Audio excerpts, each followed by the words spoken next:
যদি আপনাদের কারো গলাতে খাওয়া বেজে যায় বা খাওয়া আটকে যায়, তাহলে কীভাবে বাইর করবেন তার কিছু ফর্মুলা আমি দেখা দিচ্ছি।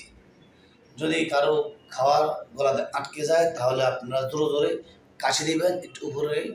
যদি এরপরও না বাইর হয় তাহলে এভাবে বুকে চাপ দিয়ে, এই ফ্যাটে চাপ দিয়ে এভাবে জোরে জোরে কাশি দিবেন, খাওয়াগুলো বের হয়ে যাবে।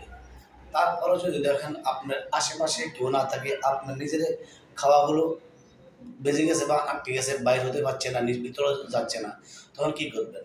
তখন আপনি জোরে জোরে কাশি দিবেন। জোরে জোরে কাশি দেওয়ার সাথে সাথে যদি বাইর না হয় তাহলে একটি চেয়ার নেবেন, এভাবে একটা চেয়ার নেবেন। চেয়ার নেওয়ার সাথে সাথে জোরে জোরে কাশি দিবেন। যদি না বাইর হয় তাহলে আপনি এইভাবে ফেটে চাপ দিয়ে জোরে জোরে কাশি দিবেন। জোরে জোরে কাশি দেওয়ার সাথে সাথে আপনার খাওয়াগুলো বের হয়ে যাবে।